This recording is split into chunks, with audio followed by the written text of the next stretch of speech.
Cuando dicen globalizar la intifada, también quieren decir globalizar las ideologías que se supone que luego justifican el genocidio.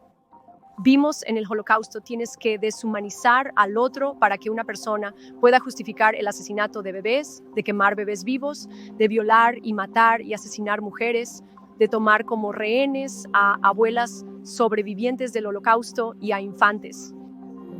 Para justificar esta ideología y pretender como si estuviera sentado en el terreno moral alto, para tener esta enfermedad tiene que ser adoctrinada. Hola y bienvenidos a Estado de una Nación. Soy Aylon Levy. Durante décadas, el mundo ha lidiado con la compleja interacción de ideología, extremismo y fracasos de políticas globales que perpetúan ciclos de violencia. En este episodio, examinamos las causas raíz de una de las crisis internacionales más persistentes y mal entendidas, la radicalización dentro de la sociedad palestina y el impacto que está teniendo en Israel y Occidente. Hoy estoy emocionado de dar la bienvenida a la abogada, autora y cineasta galardonada Brooke Goldstein al programa. Brooke es la fundadora y directora ejecutiva del proyecto Lawfare y una apasionada defensora de los derechos civiles y la justicia. Su revolucionario documental de 2006, The Making of a Martyr, expuso el reclutamiento sistemático e indoctrinación de niños en ideologías violentas en los territorios palestinos, lo que le valió reconocimiento internacional. Esa misma indoctrinación y uso de niños soldados, desafortunadamente, lo hemos visto en plena exhibición en la guerra del 7 de octubre. A lo largo de su trabajo legal y de defensa, Brooke ha defendido constantemente la lucha contra la normalización del extremismo y la financiación del terrorismo. En esta conversación abordaremos el alarmante papel de las instituciones internacionales, sí, las instituciones internacionales, en la perpetuación de las ideologías extremistas y lo que debe cambiar, porque esas instituciones están alimentando el problema. Hablamos sobre el impacto psicológico y cultural de la radicalización tanto en las víctimas como en los perpetradores, especialmente en los niños, y cómo están pagando el precio por la guerra eterna de los palestinos contra cualquier Estado judío. Y hablamos sobre estrategias prácticas para combatir el antisemitismo y potenciar el empoderamiento judío en todo el mundo. No se trata únicamente de geopolítica. Es una inmersión profunda en los cambios sistemáticos necesarios para asegurar un futuro más pacífico y equitativo. Ella tiene sus ideas, yo tengo las mías. Y tenemos un poco de discusión. Se pone un poco acalorado y tenso en este episodio. Únete a mí y a Brooke para profundizar entre líneas y más allá de los titulares. Últimas noticias. Desde Israel. Impactante. Toma de rehenes. Cientos. De israelíes están muertos. Quiero traer a israelí. Portavoz del gobierno israelí. ¿Qué sucede cuando termina la pausa de 4 días? ¿Cómo resuelves esto? ¿A dónde va esto? Brooke Goldstein, bienvenida a Estado de la Nación. Gracias por la invitación. Me emociona estar aquí. Estoy especialmente emocionado de tenerte aquí en el programa porque se suponía que serías uno de los primeros invitados en el podcast. Pero entonces, en la noche del 14 de abril, el régimen iraní decidió disparar una andanada de misiles de crucero balísticos y UAVs a Israel, y tu vuelo fue cancelado. Y así tuvimos que reprogramar. Advertimos al régimen iraní por canales secundarios que no interrumpa la grabación de nuestro podcast de hoy. ¿Dónde estabas esa noche? ¿Qué pasó? Oh, vaya, así que estaba todo empacado y listo para ir al aeropuerto y los misiles empezaron a volar y obviamente recibí una llamada de mi madre, a quien amo y respeto mucho, pidiéndome que esperara. Dije, de ninguna manera me voy, pero el vuelo fue cancelado. Creo que fue reprogramado unas 3 o 4 horas después, pero en ese momento ya estaba durmiendo en la cama. Fue una noche asombrosa. Fue, creo, la primera vez que Israel había sido atacado directamente por el ejército oficial de otro estado desde los ataques con misiles Scud en 1991 durante la Guerra del Golfo. Y fue en ese momento el mayor ataque con misiles balísticos en la historia, seguido, por supuesto, por el gran ataque en octubre. Y esperamos no tener más. Pero superaremos los problemas que debemos discutir hoy, con la esperanza de no ser interrumpidos por sirenas en nuestro lado. En Miami no es necesario preocuparse por las sirenas. Brooke, quiero conocer tus ideas sobre cómo terminamos con el extremismo yihadista que llevó a la masacre del 7 de octubre. Y lo pregunto porque actualmente hay una intensa presión internacional sobre Israel para que termine la guerra que jamás inició con Hamás aún en el poder, ¿verdad? Eso es lo que significa un alto al fuego incondicional, eso es lo que la Asamblea General de la Organización de las Naciones Unidas está exigiendo, no solo abandonar a los rehenes, sino dejar en el poder al régimen terrorista de Hamás. Y esa es una perspectiva que me asusta como israelí, porque si Hamás sigue gobernando Gaza después de esta guerra, entonces también lo hará su ideología, y la ideología que llevó a la gente a celebrar en las calles cuando los rehenes fueron arrastrados por las calles, en Gaza. Pero también siento que esa ideología, la oposición a la existencia de Israel desde el río hasta el mar, lo que Einat Wilf llama palestinianismo como una ideología, está tan profundamente arraigada en la sociedad palestina que incluso si Hamás es removido del poder, esa ideología seguirá estando allí y no se ha abordado la causa raíz de su popularidad. Sé que hace tiempo produjiste un documental titulado La creación de un mártir. Han cambiado muchas cosas desde 2006, pero ¿sabes qué? Quizás las cosas no han cambiado tanto como quisiéramos. Entonces, ¿cómo terminamos con la abrumadora mayoría de los gazatíes pensando inicialmente que la masacre del 7 de octubre era una buena idea?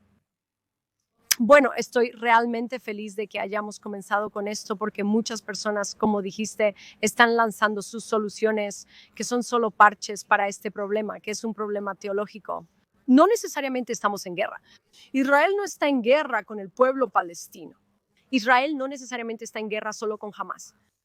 El mundo occidental está en guerra con una ideología radical y es el islamismo, y desafortunadamente desde que lancé el documental en 2006 en realidad nada ha cambiado. De hecho ha empeorado, y originalmente hice esta película. Arriesgué mi vida para producir un documental sobre la indoctrinación y reclutamiento patrocinados por el Estado ilegal de inocentes niños musulmanes hacia la violencia. Y lo que ves en el contexto palestino, pero también francamente en todo el mundo musulmán, es un flujo constante de odio, indoctrinación que se dirige a los niños musulmanes desde la infancia. Y les enseña mediante libros de texto escolares, programas de televisión, clérigos religiosos, frecuentemente sus padres y líderes políticos, para suscribirse a una ideología yihadista muy violenta que tiene como objetivo destruir el oeste para restablecer un califato que predica la muerte a los judíos, pero también la muerte a América y la muerte al resto del mundo occidental. Y esto es lo que ahora están exportando, esta indoctrinación de odio, que es, como dijiste, la causa raíz del problema aquí, porque no importa qué acuerdos de paz o apretones de manos o acuerdos o ceses de fuego o tratados que entremos ahora, si a los niños de 4, 5, 6 años se les sigue enseñando a odiar la vida y a amar la muerte, y lo más grande a lo que deberían aspirar es a la yihad violenta y al asesinato de los judíos y a la destrucción de Israel y América. Eso es lo que el futuro va a parecer. Y sin embargo, lo que vimos, Elon, fue después del 11 de septiembre, cuando el mundo occidental despertó a lo que Israel se enfrenta, que es el Islam radical, el terrorismo inspirado por los islamistas. Cuando el mundo occidental despertó a esto en el 11 de septiembre, hubo entonces una campaña constante para silenciar y castigar a cualquiera que comenzara a hablar sobre el terrorismo motivado teológicamente como una amenaza. De hecho, yo lo llamo la campaña de manía por la islamofobia. Y lo que hizo fue difamar a cualquiera en el mundo del contraterrorismo o incluso a los musulmanes moderados que se atrevieron a hablar sobre la amenaza del Islam radical y por qué eso es una amenaza compartida entre Israel y Occidente. Hubo un flujo constante de ataques legales, lo que llamamos ataques de guerra jurídica, demandas frívolas que están diseñadas para castigar y silenciar a cualquiera que hable, por ejemplo, sobre las organizaciones de frente terrorista que están aquí en los Estados Unidos también adoctrinando y financiando el terrorismo. Y obviamente hubo una campaña de violencia. Vimos incluso el objetivo de las oficinas de Charlie Hebdo, los caricaturistas, si se atreven a parodiar el Islam radical. Vimos el asesinato de Theo Van Gogh en las calles de Ámsterdam, quien fue apuñalado por la espalda. Sus últimas palabras fueron: ¿podemos hablar de esto? Por hacer una película sobre el trato de las mujeres bajo el Islam, lo cual debería ser algo que los liberales y progresistas están defendiendo. Deberían ser los derechos de las mujeres bajo sociedades teológicas. Y esta es la causa raíz de ello, ya sea en Irán, ya sean los hutíes, ya sea la indoctrinación de Hezbollah, ya sea Hamas. Pues han tenido éxito, desafortunadamente, en radicalizar a toda una sociedad. De modo que la sociedad no se construye en mejorarse a sí misma, sino que toda su narrativa y propósito se basa en la destrucción del otro. Y esto es lo que debe detenerse. Y tenemos que dejar de financiarlo. El hecho de que Canadá esté financiando a la UNRWA, los Estados Unidos en este momento, actualmente bajo la administración de Biden, está financiando a la UNRWA, la Agencia de Obras Públicas y Socorro de las Naciones Unidas, que no solo contrata a Hamas para llevar a cabo ataques terroristas, sino que contrata a maestros directamente de la nómina de Hamas para enseñar e inculcar y abusar de inocentes niños palestinos en sus escuelas de kindergarten, hacia esta ideología yihadista. Esta ideología debe frenarse. Y eso es, creo, un enorme desafío de política internacional que nadie está abordando seriamente cuando intentan aplicar lo que ustedes en América llamarían soluciones parche. Soy británico, diríamos un yeso. Para intentar superar esta guerra como si fuera posible simplemente dejar a Hamas en el poder o su ideología en el poder y no llegar a términos con uno. El hecho de que gran parte de este conflicto está impulsado por la religión, creo que es muy difícil para las personas en el oeste entender ese pensamiento religioso. Y dos, las formas que mencionaste, Anra, que la comunidad internacional tiene, involuntariamente o sin querer, ha estado subsidiando y alimentando ese extremismo. Y lo que particularmente me perturba con esta cuestión del extremismo dentro de la sociedad palestina, y por qué no soy muy optimista de que el mundo vaya a hacer mucho al respecto. Aunque estamos tratando de gritar desde los tejados que esto es un problema, son dos cosas. Una, muchas personas en Occidente realmente apoyan el mismo resultado final, que es no más Israel desde el río hasta el mar. Eso es lo que la gente está coreando en las calles. Están de acuerdo con la ideología que dice que Israel no debería existir. Y la violencia no solo es necesaria, sino que en la búsqueda de ese objetivo de liberación, de sacudir la opresión, que es como describen la destrucción del Estado de Israel. Pero hay algo más, y quiero tu opinión sobre esto, porque también hablaremos del extremismo en Occidente. Estuve en una gira de conferencias en Canadá recientemente, y creo que fue en la Universidad de Columbia Británica en Vancouver, donde uno de los estudiantes no judíos me dijo que en realidad dentro de la sociedad blanca consciente identificaron una atracción hacia la idea del martirio. Y me incliné y dije, ¿a qué te refieres con que la gente blanca consciente se siente atraída por la idea del martirio? Dijeron que ven eso dentro de la lucha palestina, esa idea de sacrificio, de abnegación, de anularse a uno mismo en pos de un objetivo más elevado, es algo que admiran. ¿Ves cómo se relaciona con la ideología consciente? Con la idea de que si eres un opresor o oprimido, si eres un opresor, eres el problema y necesitas eliminarte a ti mismo para hacer justicia. Realmente admiran esa idea de martirio. Y entonces me pregunto, dentro del ambiente intelectual en Occidente, ¿crees que Occidente está intelectualmente preparado para entender las causas y las raíces del extremismo palestino y llegar a términos con él, con las prescripciones de política que son necesarias para lidiar con él, como cortar el financiamiento para honrar? Bueno, creo que es discutible si hemos alcanzado y superado el punto de inflexión en el sentido de que está tan pervertido, ¿sabes? Lo que están apoyando no es el martirio. Lo que están apoyando es el asesinato intencional de niños palestinos inocentes. A veces lanzan bombas alrededor de los niños y son detonados a control remoto por grupos terroristas adultos que están abusando de estos niños para su guerra. Quiero decir, este ejemplo, ¿no? ¿De dónde lo estamos sacando? Entonces, en 2004, cuando Hussam Abdu, quien es el personaje principal de mi película, básicamente se rindió voluntariamente. Fue reclutado por las brigadas de morteros de Al-Aqsa. Le pagaron el equivalente a $20.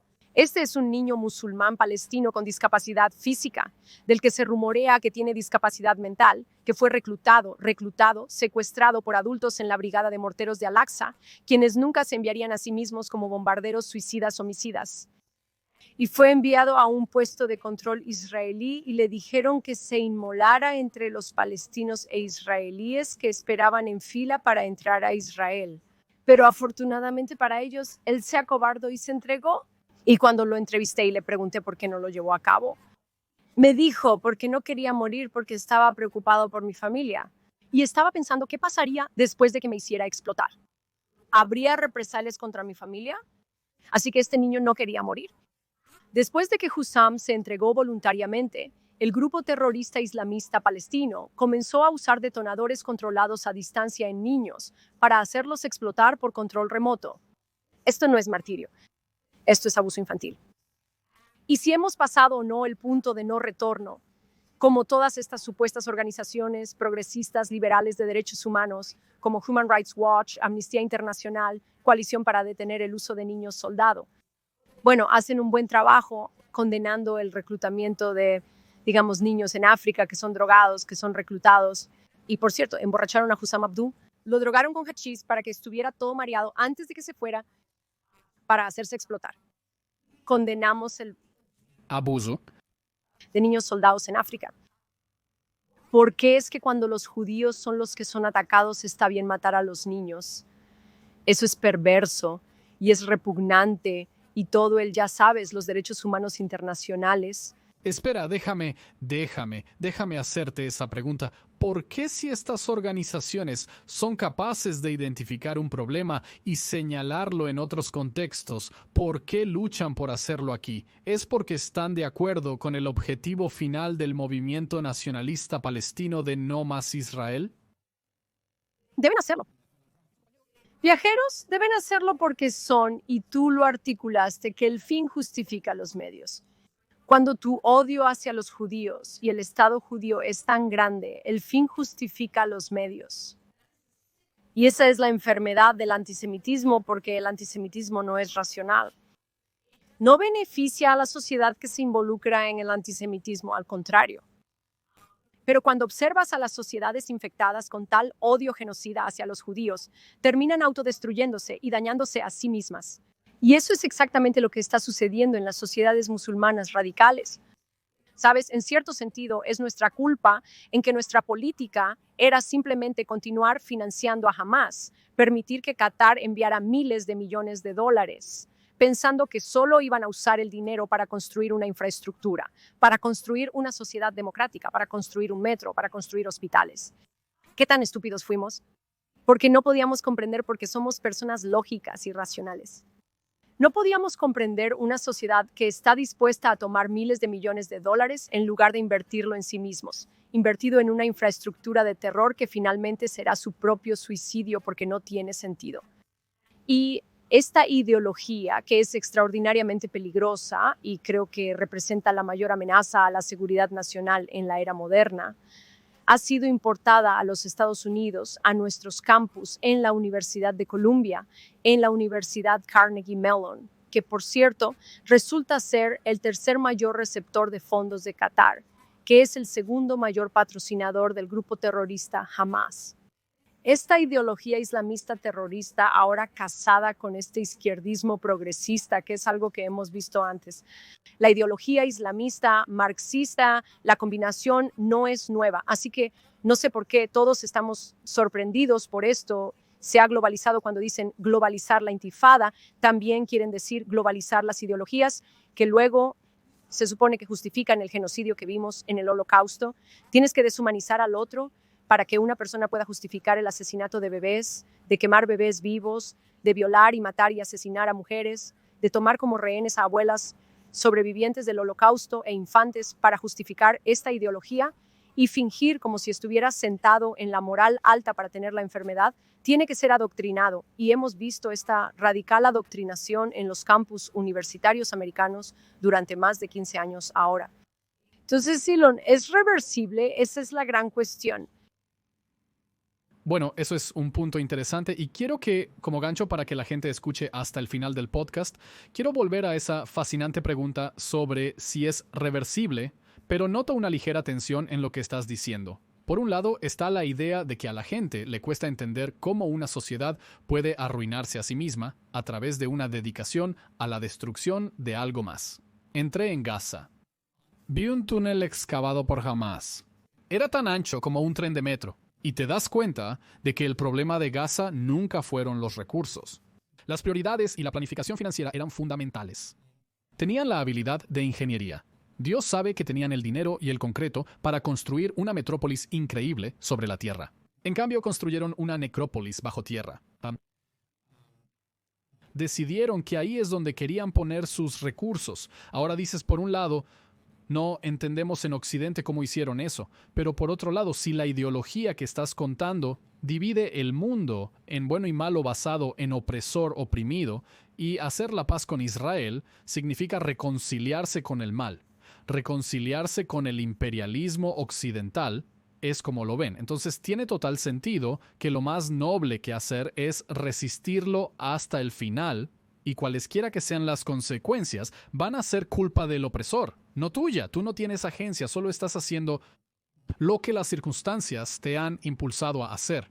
Y esto nos lleva a la cuestión del honor que mencionaste antes. La Agencia de Refugiados Palestinos, que algunos países están empezando a desfinanciar, vía Suiza, los Países Bajos empezando a cuestionar la financiación del honor, lo cual es un buen desarrollo. UNRWA emplea a terroristas a gran escala, incluyendo a participantes en la masacre del 7 de octubre. Permite a Hamás luchar desde sus instalaciones, blanquea dinero para ellos, ignora cuando secuestran a su personal y roban ayuda mientras toman rehenes. Pero muchos gobiernos occidentales insisten en que UNRWA es fundamental. Los palestinos tienen derecho a su propia agencia de refugiados hasta que cumplan o renuncien a su sueño de la destrucción de Israel desde el río hasta el mar. Quiero plantear una pregunta que surgió en un episodio anterior con Hilal Neuer, director ejecutivo de UN Watch. Y le pregunté, ¿cómo es posible que estos países sigan financiando a UNRWA a pesar de las abrumadoras pruebas de su complicidad con Hamás, que es un frente de Hamás? Pongámoslo sobre la mesa. Y él dijo que hay dos opciones. Una es que piensan que es un mal necesario, que deberías tolerar porque de lo contrario vas a desestabilizar a Jordania o Líbano, así que no hagas olas. Nadie quiere liderar un cambio dramático cuando no ven una recompensa inmediata, y él dijo que la otra solución es que muchos de estos funcionarios en los países occidentales en realidad están de acuerdo con el objetivo de la Agencia de Naciones Unidas para los Refugiados de Palestina en Oriente Próximo, que es la desaparición de Israel, y es por eso que al menos a nivel de servicio civil, y ya sabes, incluso a nivel político, continúan enviando dinero a la Agencia de Naciones Unidas para los Refugiados de Palestina en Oriente Próximo, porque están de acuerdo con el objetivo del yihadismo y el extremismo que la Agencia de Naciones Unidas para los Refugiados de Palestina en Oriente Próximo está alimentando ese objetivo de no más Israel. Entonces, me pregunto, a partir de tus propias conversaciones sobre la Agencia de Naciones Unidas para los Refugiados de Palestina en Oriente Próximo detrás de escena, intentando explicar los mecanismos de extremismo y radicalización en la sociedad palestina, ¿qué es lo que los funcionarios occidentales no entienden? ¿Cómo necesitamos una prueba irrefutable? ¿Cuántas pruebas irrefutables necesitas para cortar estos subsidios internacionales al ejército de terror de Hamás y la ideología destructiva que solo ha llevado a los palestinos a la ruina una y otra vez? Correcto. Mira, ellos saben lo que es UNRWA. Ha habido tantas sesiones informativas y audiencias del Congreso, documentales y francamente evidencia en video, filmada por el propio personal de UNRWA, que también son Hamás, llevando a cabo atrocidades, que cualquiera que continúe financiando a UNRWA lo está haciendo, argumentaría consciente, intencionalmente, voluntariamente. Y las mayores víctimas de los crímenes de UNRWA son los propios musulmanes palestinos, particularmente los niños. Y así que no soy psiquiatra ni psicóloga, soy abogada. Y argumentaría, y siempre he argumentado, que la financiación continua, desenfrenada e ilimitada de la UNRWA es una violación del derecho internacional. Es un infanticidio masivo patrocinado por el Estado. Está proporcionando apoyo material a grupos terroristas designados. Los estados saben lo que hacen. Lo están haciendo intencionalmente. Y esa es la triste realidad aquí. Y simplemente creo que la comunidad judía, y francamente muchos en el mundo y en América lo saben. Ellos saben lo que está pasando. Debemos continuar denunciando. Pero hasta que estos estados, si tienen una disposición o consecuencia para la financiación, desafortunadamente continuará. Y esta es la causa raíz del conflicto en el Medio Oriente. Nada de lo que Israel haga, ya sea ceder más tierra o detenerse la construcción judía en Judea y Samaria, nada de eso va a hacer una diferencia en términos de traer paz al Medio Oriente. Ahora, la desindoctrinación y el cese de la indoctrinación es posible. Lo sabemos porque Arabia Saudita se detuvo. Las disposiciones de los acuerdos de Abraham, que no se habla tanto más allá de la cooperación económica, es que Arabia Saudita cambió sus libros de texto. Arabia Saudita no se ha unido a los acuerdos de Abraham al momento de la grabación.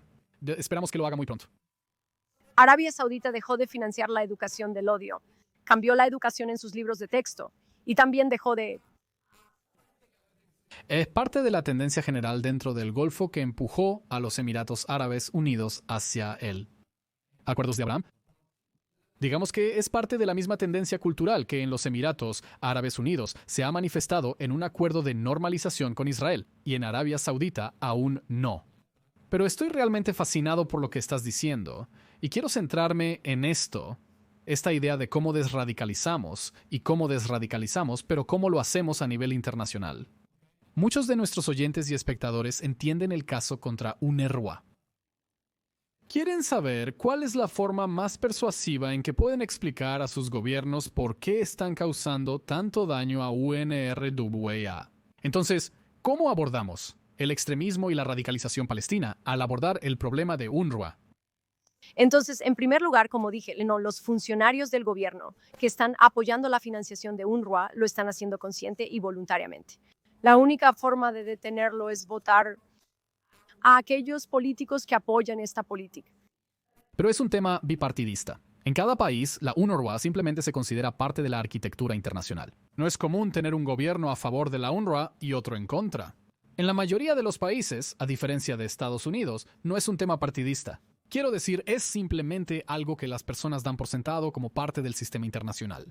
Es algo contra lo que tenemos que luchar. Bueno, no pueden. Quiero decir, los constituyentes tienen que empezar a responsabilizar a sus funcionarios electos a votar por ellos o no, o exigir que hagan declaraciones como parte de sus plataformas, ya sea apoyándolos o no. Y si apoyan a UNRWA, tenemos que pronunciarnos en contra de ellos y no votarlos para que ocupen cargos, ya sea en Canadá, Estados Unidos o Europa. Uno de los puntos que he encontrado más convincentes cuando hablo con audiencias extranjeras y he informado a miembros del Parlamento británico, Parlamento canadiense, uno de los puntos más convincentes es la comprensión de que no solo el personal de Honoros participó en la masacre del 7 de octubre. La mayoría de los monstruos del 7 de octubre eran graduados de las escuelas de Honoros. Y cuando les dices que el dinero de los impuestos de sus constituyentes ha estado yendo a las escuelas que produjeron los monstruos del 7 de octubre, se quedan boquiabiertos. Puedes escuchar la moneda caer al suelo y se dan cuenta de que el dinero que podría haber ido a las escuelas en sus propios distritos o circunscripciones ha estado yendo a las escuelas que produjeron los violadores que quemaban familias y secuestraban bebés del 7 de octubre. Realmente escuchas los engranajes girar. Absolutamente el argumento del contribuyente, el hecho de que estamos financiando. Y en América ahora mismo también con nuestros impuestos, básicamente aquellos que llevaron a cabo el 7 de octubre, es un argumento muy fuerte. Pero este argumento también se ha hecho durante los últimos 10 años, en el sentido de que si miras los informes, ha habido tantos suicidas, homicidas, bombarderos que también se han graduado de Henry School o líderes de organizaciones terroristas que se han graduado de nuestra escuela. Así que, obviamente sí, también han tenido lugar el 7 de octubre y las atrocidades, pero también hay un tema más grande que quiero tocar. El cambio tiene que venir desde dentro. No hay nada que yo siga diciendo que Israel puede hacer. Y no hay nada que nosotros en el oeste podamos hacer necesariamente para obligar a estos países de mayoría musulmana a adherirse a una versión diferente del Islam, una que no es tan radical, tiene que venir desde dentro. Obviamente puede haber incentivos económicos e incentivos diplomáticos como con los acuerdos de Abraham y como los acuerdos secundarios que llevaron a que Arabia Saudita se deshaga de sus programas de adoctrinamiento. También hay incentivos, pero este cambio tiene que venir desde dentro. Y hay tanto, no es solo presión, hay expectativa de que Israel debería construir o crear un Estado palestino, o Israel necesita resolver el problema palestino. Cuando este es un problema que la comunidad musulmana necesita resolver por sí misma, de lo contrario es como el prejuicio de las bajas expectativas de que la comunidad musulmana no puede lidiar con sus propios problemas, que tenemos que imponer nuestras soluciones occidentales o israelíes sobre ellos y por lo tanto lidiar internamente con la educación del odio. Si eso no se resuelve, francamente no veo la perspectiva de una paz duradera en el Medio Oriente. Bret Stephens también ha escrito sobre este tema. Quizás el statu quo deba permanecer por algún tiempo. Y lo que necesitamos hacer es cambiar la forma en que pensamos sobre cómo reaccionamos al terrorismo.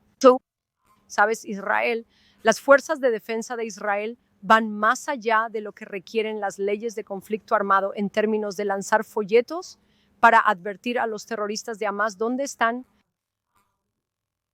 Y Alan Dershowitz también ha hablado extensamente sobre este tema.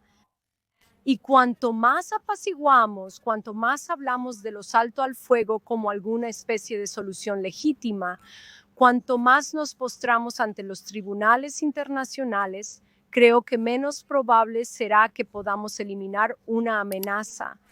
Y la única forma de que la amenaza pueda ser eliminada es la destrucción completa, no solo del grupo terrorista en sí, sino el reconocimiento de que esta ideología no es una que pueda ser apaciguada y no es una que debamos seguir financiando. ¿Cómo es que todos reconocemos, por ejemplo, a UNRWA ahora como inequívocamente malo, pero aún estamos financiando la televisión de la Autoridad Palestina, que transmite los mismos dibujos animados, los mismos programas? También estamos permitiendo la financiación de escuelas palestinas que enseñan a partir de libros de texto que el Ministerio de Educación israelí ha aprobado y que también contienen el mismo tipo de incitación e indoctrinación. Por lo tanto, debemos tener una política que sea consistente en todo nuestro trato con esta amenaza de radicalización. Tienes absolutamente razón en que no vamos a resolver el conflicto a menos que haya un reconocimiento de la causa raíz, que es la ideología palestina, que rechaza a Israel desde el río hasta el mar. Quizás tengas palestinos que digan solución de 2 estados. Es muy raro. De hecho, es casi imposible. Feliz de que me demuestren lo contrario. Cualquiera que diga 2 estados para 2 pueblos que reconoce que el Estado palestino que quieren estaría viviendo al lado de Israel. Solo un pequeño punto de control de hechos. Los Estados Unidos han suspendido temporalmente la financiación para UNRWA bajo legislación de los Estados Unidos, del Congreso. Eso no puede reanudarse hasta al menos marzo de 2025 y es muy difícil que suceda bajo la administración de Trump. El cambio tiene que ser interno. Estoy de acuerdo contigo en eso. Pero lo que me interesa es la estructura de incentivos que el mundo está dando a los palestinos sobre si deberían cambiar esa ideología, ¿verdad? Si deberían abandonar la ideología. Y la pregunta es, ¿qué señales les están dando sobre si esa ideología les está funcionando o no? Ahora, los datos de las encuestas muestran que la mayoría de los palestinos piensan que el extremismo les está funcionando. ¿A qué me refiero? Tras la masacre del 7 de octubre, las encuestas revelaron que la mayoría de los palestinos pensaba que fue una buena idea. Y con el tiempo, a pesar de todo lo que ha sucedido desde entonces, un alto número sigue convencido de que fue una buena idea. ¿Y por qué creen que fue una buena idea? Porque sentían que había puesto su causa de nuevo en el escenario mundial. Esto implica que Irlanda reconoce un Estado palestino que no existe. Cree que está enviando un mensaje de que apoyamos una solución de 2 estados, pero el mensaje que reciben los palestinos es secuestrar más bebés judíos. Funcionó cuando Noruega reconoce un Estado palestino no palestino inexistente. El mensaje que reciben los palestinos es quemar más familias judías.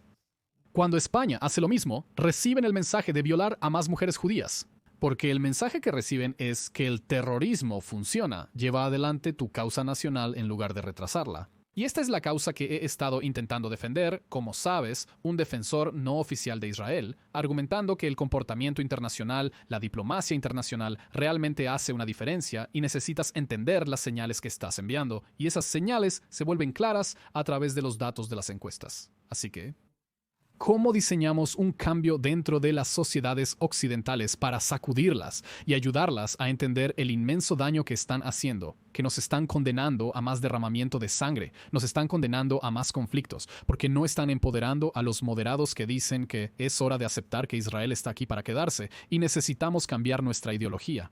Están empoderando a los extremistas. Les horroriza saber que empoderan a los extremistas, pero es exactamente lo que hacen. Entonces, ¿qué hacemos al respecto? Bueno, ellos saben que lo están.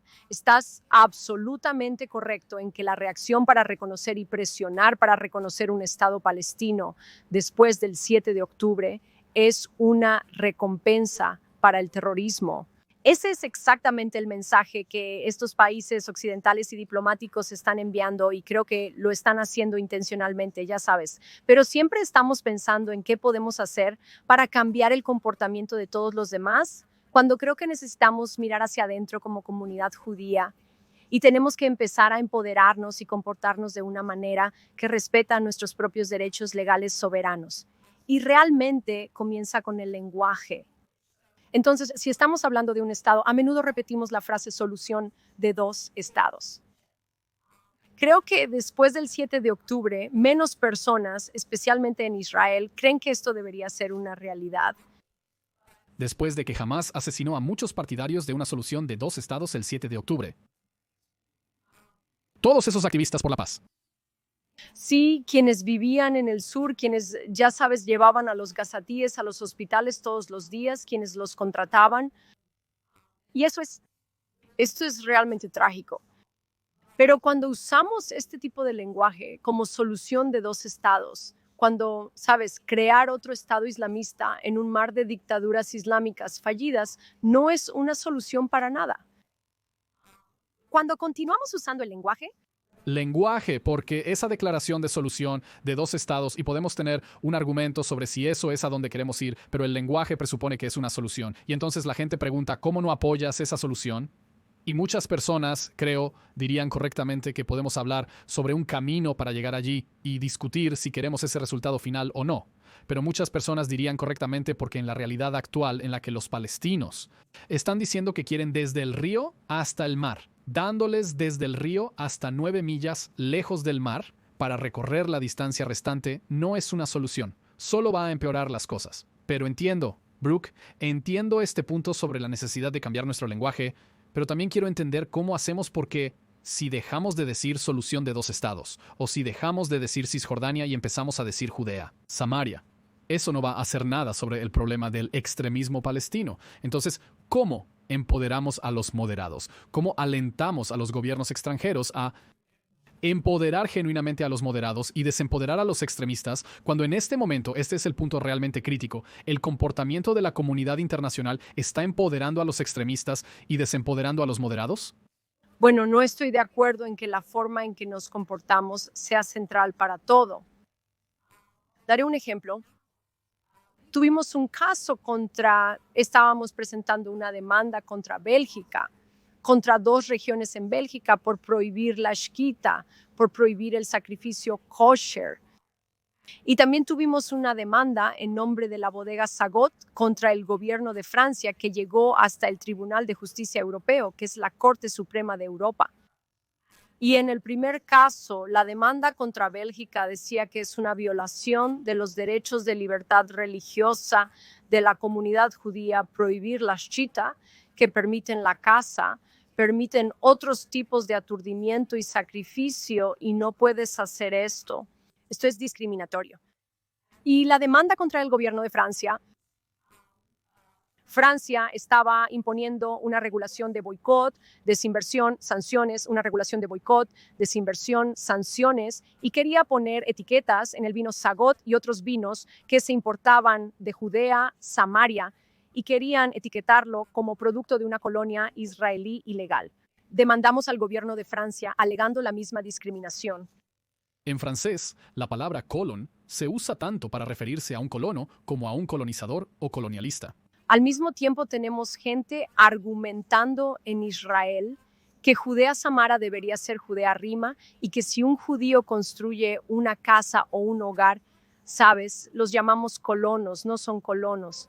No es un asentamiento, es una casa judía, una escuela judía, gente judía que tiene todo el derecho a vivir donde quieran.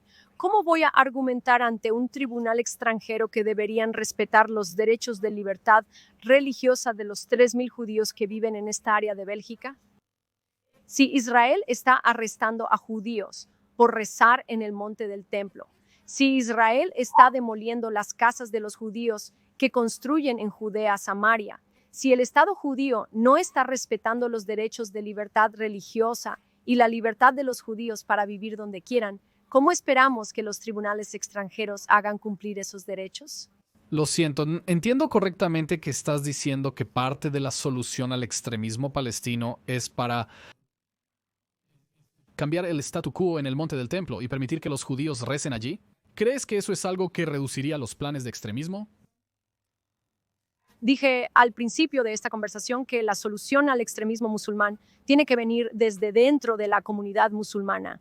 Tienen que mirar hacia adentro y tienen que resolver este problema por sí mismos. Y ¿Cómo inducimos eso nosotros? no hay nada que podamos hacer. Las potencias occidentales pueden usar incentivos y amenazas. Podemos usar diplomacia, podemos usar cooperación económica y tratados, etcétera, para intentar replicar los acuerdos de Abraham, y espero que eso continúe. Pero la decisión de cambiar tiene que venir desde dentro. Los líderes en los países musulmanes que reconocen que el extremismo es una amenaza tanto para su sociedad como para nosotros, son los que van a inspirar el cambio. Y cuando miramos al oeste, cuando miramos los sistemas legales occidentales y los gobiernos occidentales, y la pregunta es cómo convencemos al oeste de dejar de apoyar el terrorismo, creo que la primera pregunta es cómo necesitamos modelar el comportamiento correcto, porque si todavía estamos basando nuestras políticas en apaciguar el terrorismo, demoliendo casas judías o impidiendo que los judíos accedan al monte del templo, todo. ¿Te refieres a casas que están siendo demolidas porque fueron construidas sin permisos legales? Me refiero al concepto general de no reconocer que el pueblo judío, que los israelíes, que los judíos tienen todo el derecho de vivir en Judea y Samaria. Por supuesto, deberían construir con... Pero las casas que se demuelen son las que se construyeron porque no recibieron permiso de vivienda. Eso no es del todo cierto porque tú también sabes que hay áreas de Judea, algunas áreas que operan como el lejano oeste, donde hay control militar israelí que aplica la ley otomana. Tenemos un caso ahora mismo en el que estamos apoyando la representación de las granjas de Hanangot, que son estructuras que se construyeron pacíficamente, se construyeron legalmente, y sin embargo hay algunos en la comunidad palestina que están siendo pagados para presentar peticiones ante los tribunales militares israelíes, alegando que tienen títulos sobre la tierra. Y cuando acuden a estos tribunales, pues se demuestra que no hay título legal. De hecho, ninguna de las partes tiene título legal.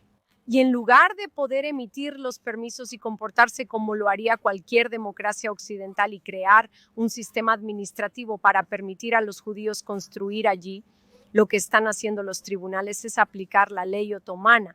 Y la ley otomana dice que si hay un peticionario musulmán que dice que posee la tierra y un peticionario judío dice que posee la tierra y los dos están en conflicto y ninguno puede probar la escritura o el título, automáticamente se revierte al peticionario musulmán. Eso es lo que dice la ley otomana porque es la Sharia. Ley, creo que nos estamos desviando un poco aquí. Esta es una conversación fascinante, pero no quiero profundizar en esto. Primero, porque no estoy familiarizado con los detalles del caso, y segundo, porque quiero entender cómo abordamos el extremismo, sin entrar en un debate sobre la ley de tierras otomana. Cada enfoque tiene sus méritos.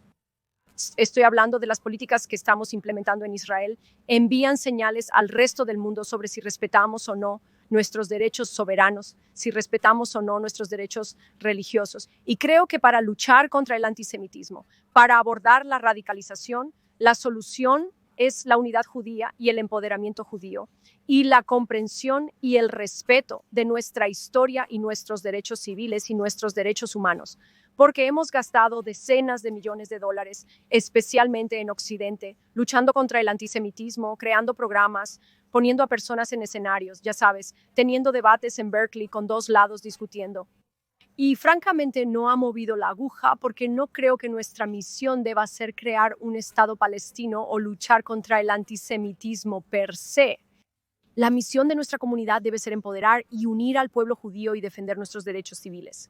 Y es por eso que me he dedicado como abogada de derechos civiles a presentar casos en nombre de comunidades judías alrededor del mundo que enfrentan discriminación y también a presentar casos en Israel contra la discriminación antisemita, porque eso es lo que creo que es la solución. Si observas el movimiento de derechos civiles de los negros en los años 50 y 60 en los Estados Unidos, no se trataba tanto de tomar a los neonazis, ponerlos en un escenario en Harvard y debatir si los negros son inferiores a los blancos. Porque ese tipo de lógica y debate factual no funciona. Imprimir folletos de 15 páginas sobre por qué Israel no es un estado de apartheid y responder a todas las resoluciones de boicot, desinversión, sanciones en las escuelas no está funcionando.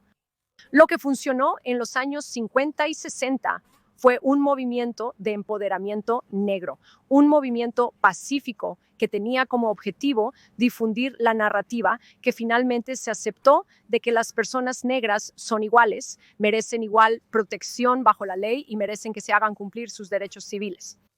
Y eso es lo que creo que es esto, es una batalla por los derechos civiles.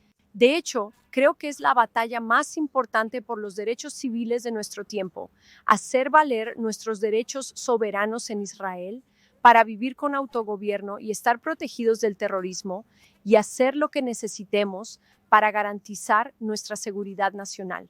Esos son derechos legales internacionales y también a nivel nacional para hacer valer nuestros derechos civiles. Creo que deberíamos hacer eso para asegurar un mejor y más seguro futuro. Brooke, el plan parece completo, pero no me da mucho optimismo por el viejo refrán: 2 judíos, 3 opiniones. La idea de que luchar contra el antisemitismo requiere que todos los judíos, cuando dices unidad, ¿verdad?, estén en la misma página en acuerdo con algo que actualmente está un poco fuera de la ventana de Overton. Y va a requerir que la mayoría de los judíos cambien de opinión sobre una de las cuestiones políticas más tóxicas del día. No suena como un plan viable. No, porque todos sabemos lo difícil que es, desde una junta básica de sinagoga hasta una organización no gubernamental, lograr que las personas concuerden. Pero estoy realmente intrigado. Pero esto realmente me intriga. Muchos ejemplos históricos, ¿de acuerdo? Estoy hablando de la movilización de base y el lanzamiento del movimiento de derechos civiles. Israel-Palestina, política, temas candentes y partidismo. Fuera de nuestra lucha por los derechos civiles. Bueno, ¿cómo vas a hacer eso? Bueno, lo estamos haciendo con el movimiento para terminar con el odio hacia los judíos. Lo estamos haciendo con mucho éxito porque ha habido una estrategia consciente para dividir a la comunidad judía a lo largo de líneas partidistas políticas. Judíos que apoyan o se oponen a la soberanía en Judea y Samaria.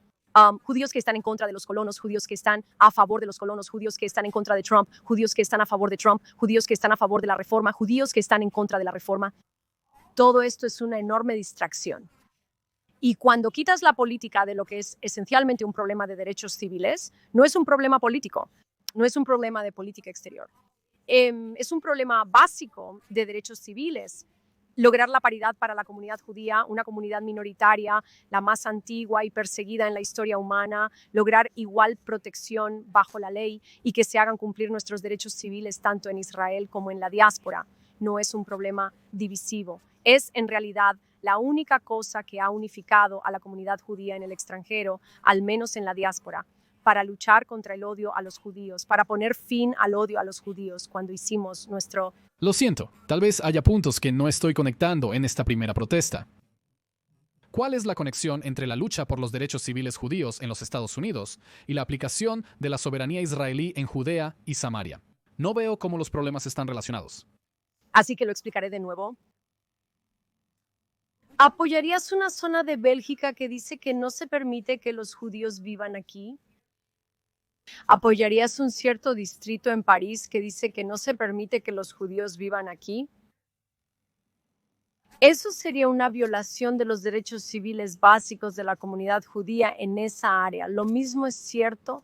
Pero si me estás diciendo que para solucionar el problema de que a los judíos no se les permite vivir en Bélgica, la solución es que el ejército israelí debería controlar Bélgica, entonces yo diría, Sabes, para argumentar, no entiendo lo que estás diciendo. Creo que estás simplificando demasiado las cosas para argumentar en lugar de seguir un camino de comprensión conmigo.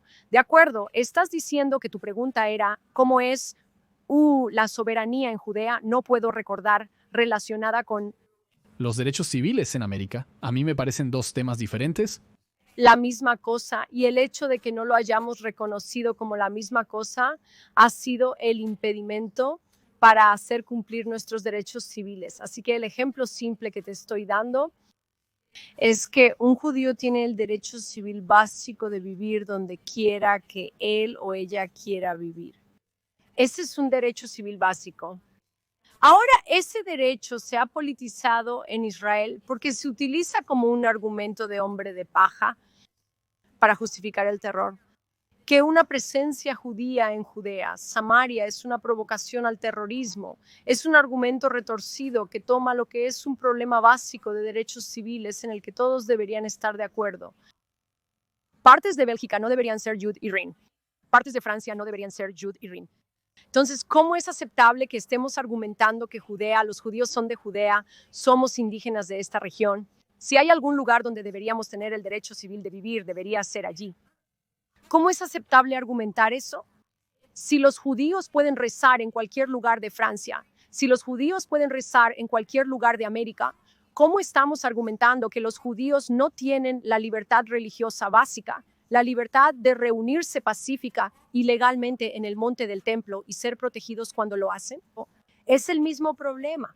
Y sin embargo, nuestros derechos civiles han sido politizados, han sido envueltos en un terrible debate sobre cómo apaciguar el terrorismo negando nuestros derechos básicos.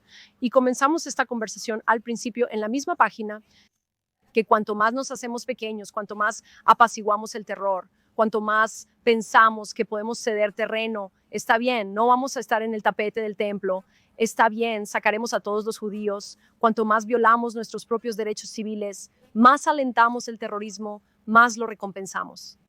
Así que la simple noción que estoy proponiendo aquí es que hemos pasado las últimas cuantas décadas financiando y luchando contra el antisemitismo, que quizás deberíamos pasar un poco de tiempo mirando hacia adentro y viendo cómo empoderarnos y defender nuestros derechos civiles básicos. Podría enviar mensajes diferentes, ya sea a los gobiernos occidentales u otros diplomáticos o incluso a nosotros mismos. He visto milagros suceder cuando los judíos están empoderados. He visto a estudiantes cambiar toda la cultura de una escuela, simplemente alzándose y firmando para ser un demandante en una demanda. Vi a la bodega Sagot, al director ejecutivo Jakub Berg, cambiar la política exterior estadounidense con respecto a la ribera occidental o Judea, Samaria, simplemente al firmar como demandante en una demanda contra la discriminación, lo que luego llevó al entonces secretario de Estado Mike Pompeo a realizar la primera visita a un negocio judío en Judea, Samaria, y declarar dos cosas: que Trump emitió una orden ejecutiva que dice que cualquier importación desde Israel, ya sea bajo el control del gobierno o militar israelí, debe ser etiquetada como hecha en Israel y que, cito, los judíos no son ilegales en Judea. Si ese único director ejecutivo no hubiera defendido sus derechos civiles básicos contra la discriminación económica en un tribunal administrativo francés, no habría podido cambiar la política exterior estadounidense, que por primera vez reconoció que los judíos tienen todo el derecho a vivir en Judea. Así es la conexión. Me alegra poder contarte historias de cómo defender tus derechos civiles puede cambiar la narrativa. Hay solo un pequeño ejemplo también sobre cambiar la narrativa y pasar a la ofensiva. Hay un maravilloso grupo llamado Estudiantes Apoyando a Israel y solía estar aquí en lo que está en los campus. Solía ser que todo el modus operandi de estas organizaciones pro-Israel en los campus era responder, ¿verdad? Se acerca la semana del apartheid en Israel, tenemos que responder a eso. Se acerca el boicot, desinversión, sanciones. Enviemos correos electrónicos y recaudemos fondos sobre cómo derrotar esa votación. Del boicot, desinversión, sanciones. Elon, exdirector de SSI, dijo que no quería estar a la defensiva, sino a la ofensiva. Comenzó a presentar resoluciones a los cuerpos del Consejo Estudiantil, exigiendo el reconocimiento de la definición de antisemitismo de la Alianza Internacional para el recuerdo del Holocausto, exigiendo que la escuela reconozca a Judea como parte de Israel, exigiendo que los estudiantes judíos son una comunidad minoritaria y merecen igual protección de la ley. Ahora, ¿qué pasó? El siguiente año en que todas estas resoluciones projudías estaban sucediendo, que estaban destinadas a hacer cumplir los derechos civiles de los estudiantes judíos en el campus, ya sea que ganaran, ya sea que pasaran o no pasaran, se redujo en un 50% la llamada actividad anti-Israel, antisemita en los campus. Y las energías del otro lado ahora se estaban gastando en responder a los estudiantes judíos que se defendían y exigían igual protección y derechos civiles. Definitivamente concuerdo con la necesidad de cambiar el enfoque y tomar la ofensiva. Y creo que me has ayudado a entender cómo conectas los puntos entre la cuestión de la soberanía israelí en Judea y Samaria y los derechos civiles para la comunidad judía estadounidense. No estoy seguro de estar completamente de acuerdo, quizás sea una discusión, un argumento para otro día, pero ciertamente es interesante. Ayúdame a conectar los puntos en otro tema. Ahora estás trabajando en un libro que no trata sobre luchar contra el odio a los judíos, sino sobre poner fin al odio a los judíos. Suena muy presuntuoso cuando hablas de poner fin a algo que ha sido La experiencia humana y la civilización occidental han sido parte de nuestra historia durante milenios, y piensas que puedes terminarla. Así que ayúdame a conectar los puntos y entender por qué este título y declaración de misión tan presuntuosos. Seguro. Entonces, realmente depende de cuál sea tu definición de terminar. Mira, el odio es una emoción. Respondido como un verdadero abogado. El odio es una emoción con la que todos nacen con la capacidad de odiar. Nunca puedes deshacerte de la emoción del odio, pero como discutimos al principio de este podcast judío, el odio se enseña, ¿verdad? Ningún niño nace odiando a los judíos. Así que de hecho, en la primera parte del libro hablamos sobre la indoctrinación y mi experiencia en Tulcam, Nablus, Jenin y Ramallah, yendo a estas escuelas que son dirigidas por grupos terroristas como Hamas, Fatah, Yihad Islámica. Fui a escuelas subterráneas y documenté la indoctrinación del odio, haciendo exactamente el argumento de que no verás un fin al antisemitismo a menos que la teología detrás de ello en el mundo musulmán cambie. Eso es lo primero, pero cuando sales del Medio Oriente a la diáspora, al mundo occidental, y miras y el libro nació y el movimiento de odio de la organización no gubernamental nació en realidad de un estudio que hicimos sobre los movimientos de derechos civiles y de derechos de las minorías en el siglo XXI y cuáles son las estrategias, tácticas, mensajes y cómo están organizados que conducen a un movimiento exitoso de derechos civiles. Nuevamente usaré el movimiento de derechos civiles de los negros como ejemplo. Lo cual no ha terminado con el racismo. No han terminado con el racismo antinegro y el movimiento Me Too ciertamente no ha resuelto el problema de la misoginia masculina. Pero lo que han hecho, y esto es clave, es imponer consecuencias por mal comportamiento. Imponen consecuencias reales por comportamientos que no quieren ver, para empujarlo de vuelta a ser en la periferia de la sociedad y el comportamiento que es marginado y criticado. Entonces no quieres decir la palabra N porque serás criticado y marginado por hacerlo. Es políticamente incorrecto. Y entonces cuando decimos acabar con el odio hacia los judíos, lo que queremos decir es cómo operamos como un movimiento de derechos civiles de base, utilizando las herramientas de otros movimientos de derechos de las minorías y de derechos civiles que han utilizado con éxito, que es la litigación de impacto, la litigación de derechos civiles y la movilización de base para asegurar que hay consecuencias para el odio hacia los judíos. De modo que el odio hacia los judíos como un sistema, como una política gubernamental, como algo en los medios, como algo socialmente aceptable, se acabe. Y creo, de hecho, sé que eso es posible porque hemos visto ejemplos de ello tanto a nivel macro como micro. Como mencioné, hemos visto a estudiantes movilizarse en el campus y crear efecto. Hemos visto demandas de derechos civiles cambiar las políticas de algunas de las peores escuelas contra las que presentamos una demanda en la Universidad Estatal de San Francisco hace varios años, lo que resultó en un acuerdo de conciliación reescrito. Comunidades no asentamientos Brooke. ¿Un acuerdo comunitario? Te estoy manteniendo en un mensaje. Que terminó en un acuerdo que reescribió no solo la política de CFSU, sino también la del sistema universitario del estado de California, que ahora dice, cita, que reconocen que el sionismo es un parte integral de la identidad de algunos estudiantes judíos, lo que significa que el comportamiento antisionista en el campus no es un problema político, es un problema de derechos civiles. Estás tratando a alguien de manera diferente debido a su creencia en algo, debido a su identidad, su cultural, su étnica, su identidad religiosa.